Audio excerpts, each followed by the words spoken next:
At Empire Park Cafe, the air buzzed with sophistication.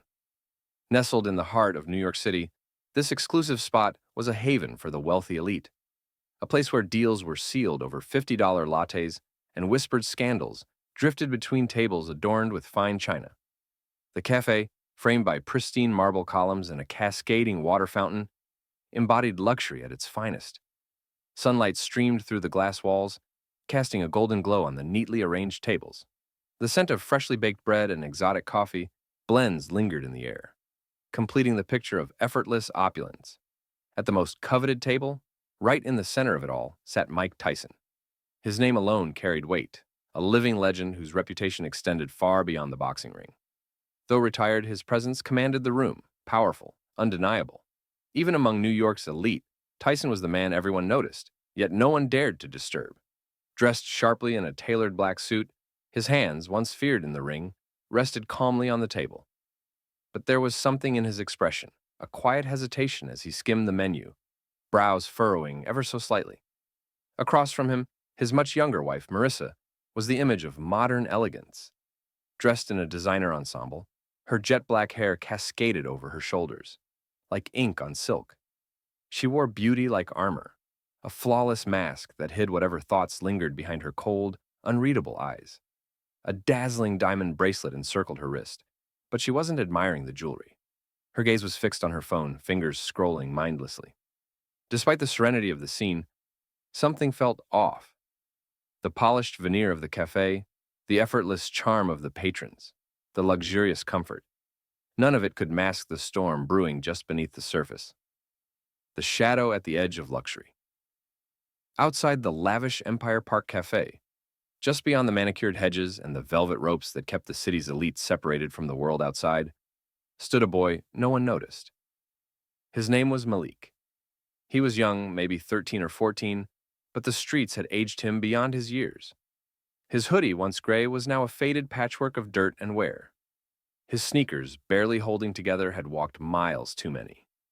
His stomach clenched with hunger, but he'd learned to ignore it. Survival had stripped him of expectations.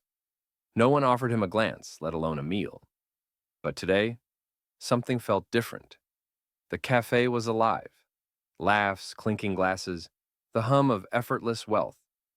Malik had been here before, lingering in the shadows, eyes scanning for an opportunity. Not to steal? No, he wasn't reckless. Just a bite. A leftover croissant, an unfinished plate of fries. Something discarded, something forgotten. Yet, as he edged closer, pressing against the iron fence of the cafe's outdoor patio, his sharp eyes caught something strange. At the most exclusive table sat a man everyone knew, Mike Tyson. Malik's heart pounded. He'd grown up hearing stories about him, the fighter, the warrior, the legend. Even out of the ring, Tyson's presence was larger than life. He wasn't some ordinary rich guy. Across from him sat Marissa, his wife, a woman too beautiful to be real.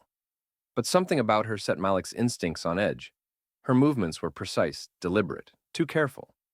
Then he saw it. A small glass vial, tucked inside her designer handbag. Malik's breath caught.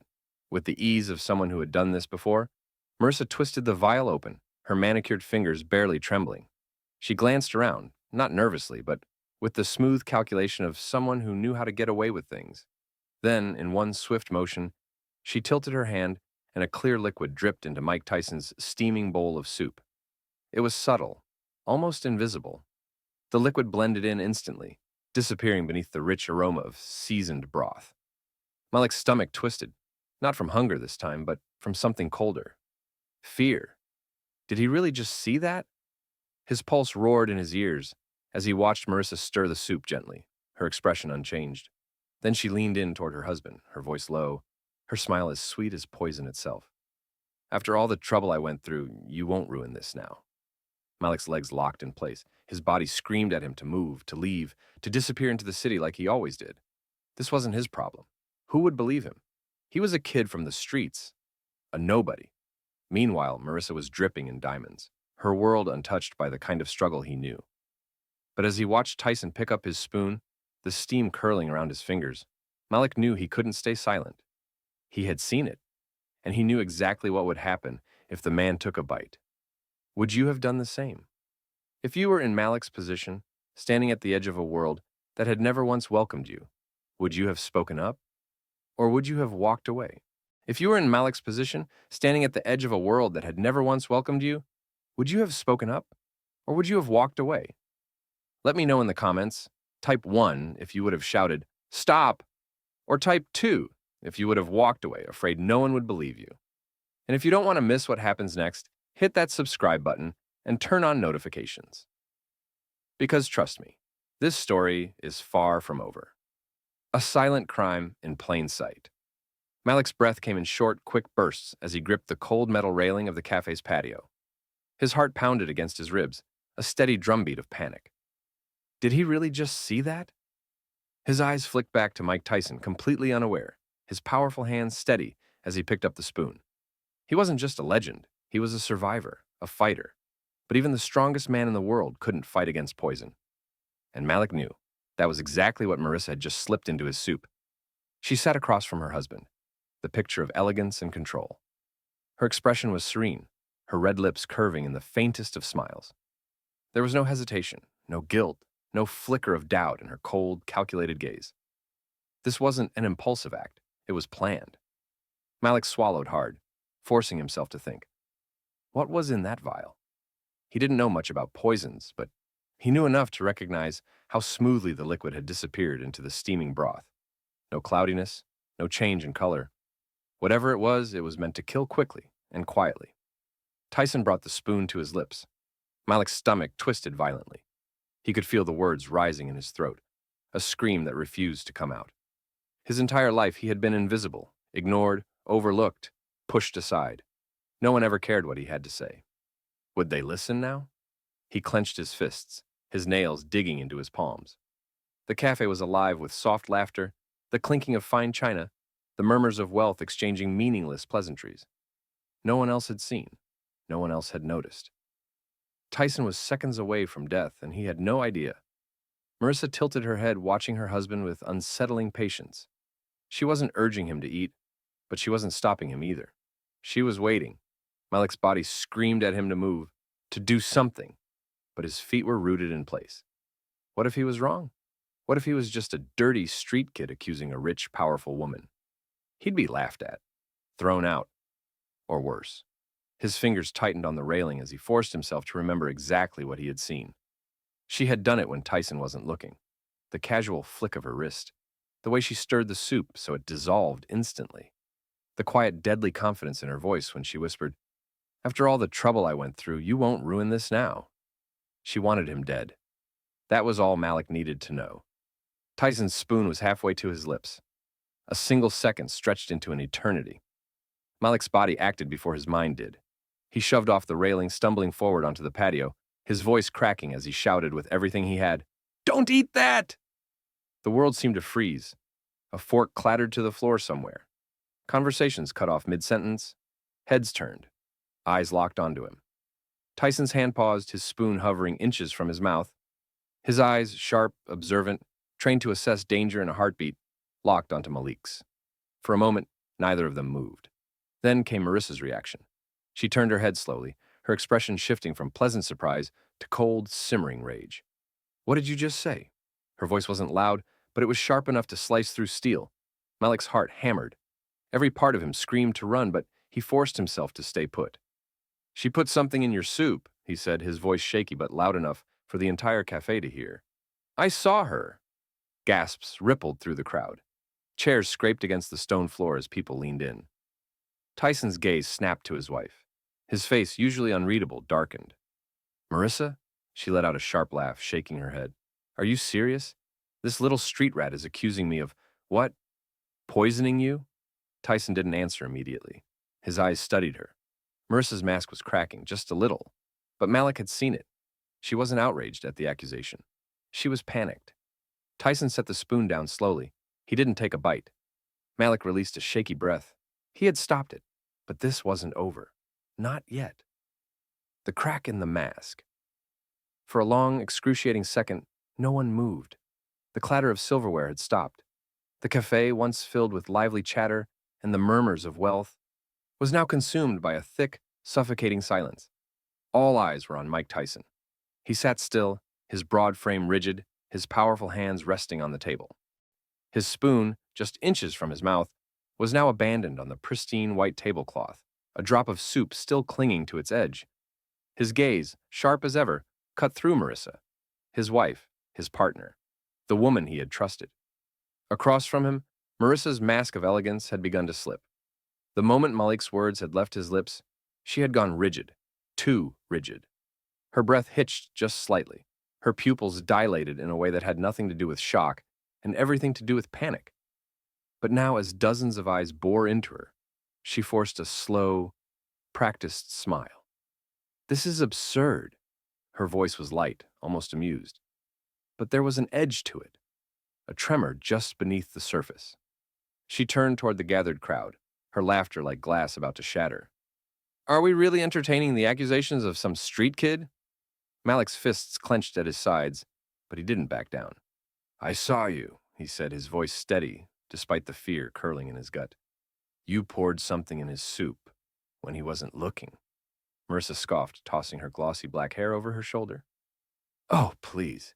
He's probably just trying to get money out of you, Mike." She gestured dismissively at the boy. "Look at him. He's desperate. He'll say anything for attention."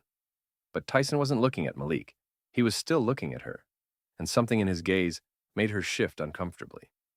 "Marissa," he said slowly, his deep voice cutting through the tension like a blade, "why is your hand shaking?" Her breath caught. She immediately tucked her trembling hand into her lap, but it was too late. People had seen it. The whispers started. Low at first, a murmur through the crowd. But then they grew, spreading like wildfire. Did she really do it? She looks nervous. Why would a kid lie about something like this? Marissa's jaw tightened. She could feel control slipping through her fingers. This wasn't how it was supposed to go. Tyson leaned back in his chair, exhaling slowly. His face was unreadable, but his next words sent a shockwave through the cafe. "Switch plates with me." The color drained from Marissa's face. "What?" Tyson picked up the soup bowl and slid it across the table toward her. "If you didn't put anything in it, then eat it." The cafe went deathly silent. Malik felt his stomach knot. This was it. For the first time since this started, Marissa had no words. She stared at the bowl like it might devour her instead. The moment of truth. Marissa's fingers twitched against the tablecloth. Her carefully curated poise, the polished grace she had spent years perfecting, was unraveling thread by thread. Mike Tyson's words hung in the air like a loaded gun. "Switch plates with me." The silence that followed was suffocating. Every eye in the cafe was locked onto the scene. The clinking of glasses, the murmurs of polite conversation. All of it had vanished.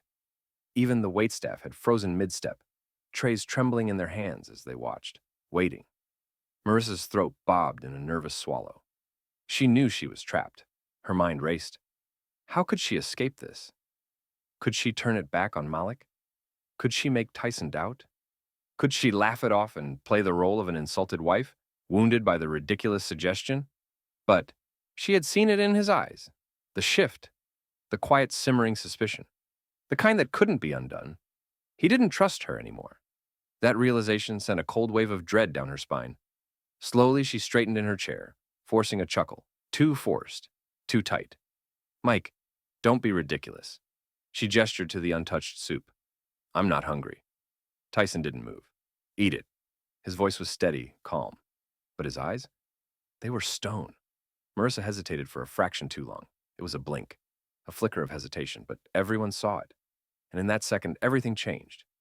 Tyson exhaled through his nose, his jaw clenching, the way he had done 1,000 times in the ring, right before delivering a knockout punch. He wasn't stupid. He had spent a lifetime reading people, spotting weakness, knowing when a man was about to break. And Marissa? She was breaking. She shook her head, her voice suddenly sharper. "I can't believe this." Her hands trembled as she pushed away from the table. "I don't have to sit here and be humiliated like this." "You're going to believe some filthy street kid over me?" Tyson didn't blink. "Then eat the soup." Marissa's breath hitched. She knew it was over. The murmurs in the cafe were rising. The weight of every gaze bore down on her. Then, in one last desperate attempt, she turned on Malik. Her expression twisted, her voice dripping with venom. "You little liar," she spat. "You don't know what you're talking about. You're just looking for a handout, aren't you? Malik flinched, but he didn't back down. Then eat the soup. His voice was quiet but strong. Marissa froze. Tyson leaned forward, resting his elbows on the table, his voice as sharp as a blade. If you didn't do anything, you've got nothing to be afraid of. The trap had snapped shut, and for the first time, Marissa looked afraid. Marissa's breath came in sharp, uneven bursts. Her carefully painted lips, once poised in effortless confidence, were now pressed into a thin, unforgiving line. She was trapped. The clinking of silverware, the hushed murmurs of polite conversation, all of it had disappeared. The café, once filled with casual elegance, had transformed into a courtroom where the jury sat at every table, their verdict forming behind curious, narrowed eyes. And the judge? Mike Tyson. He hadn't moved. He didn't need to. His presence alone filled the space with a pressure that suffocated. The soup sat before Marissa like a loaded gun. Eat it, and she risked everything. Refuse, and she confirmed what they already suspected. Malik stood nearby, fists clenched, his breath shallow but steady. He had seen the truth, and now, so had everyone else. Eat the soup. Tyson's voice was quiet, but it carried the weight of an entire lifetime of knowing when someone was lying to his face. Marissa's nails dug into the tablecloth. She felt the world closing in around her, suffocating, crushing. Then, she did what all desperate people do when they're backed into a corner. She attacked. Her chair screeched against the marble floor as she shot to her feet, her voice shrill, desperate. This is insane. I will not sit here and be accused of something so disgusting. You're really going to trust some homeless kid over me, Mike? But Tyson didn't even flinch. His eyes stayed locked on her, unreadable. And then he smiled. Not a friendly smile, not an amused one, a knowing one. Like a fighter in the ring who already saw how the match would end. That's when Marissa cracked. Her hands trembled, her breath hitched. She was losing control, and she knew it. The whispers in the cafe were rising, spreading like wildfire. She looks guilty. Why won't she eat it? That kid wouldn't make something like this up, would he?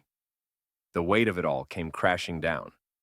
Then Tyson leaned forward, his elbows resting on the table, and spoke the words that shattered her world completely. If I were you, I'd start thinking about my next move. Because I'm calling the police. Marissa's entire body stiffened. What? Tyson pulled out his phone, his fingers moving with deliberate slowness as he dialed. He never took his eyes off her. Marissa's breath caught. Panic surged in her chest. This couldn't be happening. Not here. Not like this. Malik watched as the cracks in her perfect exterior split wide open. Her hands trembled. Her breathing grew rapid. She looked around the cafe as if searching for a way out. There wasn't one. Then, the sirens. Faint at first, but growing louder. Marissa's face drained of color. She staggered back, her heels nearly slipping on the polished floor. She was out of time. And as the first squad car screeched to a stop outside the cafe, she did something no one expected. She ran. The cafe erupted into chaos. Chairs overturned. Patrons gasped. The waitstaff froze as Marissa shoved past them, her breath coming in ragged, desperate gulps. But she didn't make it far. Because when you're running from Mike Tyson's table, and there are a dozen people filming, and a kid who just risked everything to stop you, you don't escape. The officers were on her within seconds, their voices sharp and commanding. Ma'am, stop! Marissa spun, her eyes wide, wild. This is a mistake. He's lying. They're all lying. But no one believed her anymore. The cuffs clicked shut around her wrists. She screamed. Malik stood frozen, watching as they led her away, her protests fading into the air like smoke. The cafe was silent again. Tyson sat back in his chair, exhaling slowly. His gaze found Malik. The boy had saved his life, and in that moment, he knew Malik's life was about to change forever. Would you have done what Malik did? Type yes in the comments if you think he made the right choice. And if you want to know what happens next, hit that subscribe button. Because this story, it's just getting started. The weight of the truth. The cafe, once alive with effortless chatter and luxury, now stood frozen in the aftermath. The police officers had taken Marissa away, her screams still echoing in the ears of those who had witnessed her downfall. The woman who once carried herself with impeccable grace had left in handcuffs, her perfect world shattering in an instant. But at the center of it all, Mike Tyson remained still. He sat there, staring at the untouched bowl of soup in front of him. His hands were steady, but his eyes burned with something deeper. Betrayal. Not the kind that comes from an enemy, but the kind that buries itself inside your chest. A slow poison from someone you trusted. He exhaled through his nose, the sound quiet but filled with weight. Across from him, the chair Marissa once occupied sat empty. The reality of it all settled over him like a heavy storm. His own wife had tried to kill him, and if it hadn't been for Malik. Tyson lifted his gaze, locking onto the boy who had changed the course of his fate. Malik. He stood near the patio railing, the very spot where he had witnessed the crime unfold. His small frame was tense, his hoodie slightly too big for his thin body. His hands were still balled into fists at his sides, but his eyes, those sharp, unflinching eyes, never wavered. He looked ready to run. Tyson saw it immediately. The way Malik shifted on his feet, his muscles coiled like a fighter, waiting for the next hit. The boy had spent his whole life surviving, and now, even after saving a man's life, he was preparing for the worst. Tyson leaned forward, resting his arms on the table. His voice was steady, unreadable. Malik! The boy flinched slightly at hearing his name from someone like Mike Tyson. You saw everything? A pause, then a slow, hesitant nod. Yeah. Tyson exhaled, leaning back. He studied the boy in silence, his mind working through everything that had just happened. The truth was he had seen thousands of people in his lifetime. He knew how to read a fighter, how to spot fear, deception, greed. But Malik? There was no lie in that kid's eyes. He hadn't spoken up for money. He hadn't done it for attention. He had done it because it was right. And that was rare. The cafe had started to move again. The whispers had turned to full conversations. People were shaking their heads, picking up their drinks, returning to their meals, though none of them could shake what they had just witnessed. But Tyson wasn't concerned with any of them. He reached into his pocket, pulling out his sleek black phone. With one hand, he dialed a number, still watching Malik. Malik shifted again. Am I in trouble? Tyson's expression softened, just slightly. No. A pause, then, you're about to get a second chance. A second chance. Malik's stomach twisted as he stood there, shifting under Mike Tyson's intense gaze. He had been through a lot in his young life, but nothing had prepared him for this. The man sitting across from him wasn't just some rich guy. He wasn't another face in the crowd, another person who would forget about him the moment he walked away. This was Mike Tyson. And Tyson was looking at him with something Malik wasn't used to. Not pity, not suspicion, but recognition. Like he saw something in him. The cafe had returned to its usual hum, but it wasn't the same. The tension still lingered in the air, a ghost of the chaos that had just unfolded. Marissa was gone. The police had taken her, but the damage she had tried to do still lingered. Tyson hadn't touched his food since. The soup sat there untouched, a silent reminder of how close he had come to being just another headline, another tragic story. And if it hadn't been for Malik, Tyson's phone was still in his hand. He pressed it to his ear, his deep voice calm, controlled. Yeah, I need a favor. Malik's heartbeat picked up. Was he in trouble? Was Tyson about to send him away? He wasn't sure why, but the thought made something tighten in his chest. He'd spent his whole life being overlooked, being forgotten. And now, for the first time, someone saw him. Tyson ended the call and slid the phone back into his pocket. Then, he finally looked Malik in the eye. How long have you been on your own? Malik hesitated. No one ever asked that. They assumed. They judged. But no one ever really cared to know. A while, he said, his voice quieter now. Tyson studied him for a moment, then nodded. You got somewhere to go tonight? Malik didn't answer. He didn't have to. Tyson sighed, rubbing his jaw. You saved my life today. Malik swallowed hard. I couldn't let it happen. Tyson nodded, as if he understood exactly what that meant. Then, he gestured to the empty chair across from him. Sit. Malik blinked. What? Sit, Tyson repeated. Order whatever you want. The words hit Malik harder than he expected. Not because of the food, but because of what they meant. For the first time in a long time, someone wasn't treating him like a burden, like a problem to be ignored. He wasn't just some street kid standing on the outside looking in. He belonged here. Malik hesitated for only a second before stepping forward and pulling out the chair. As he sat down, he realized something. His life had just changed forever.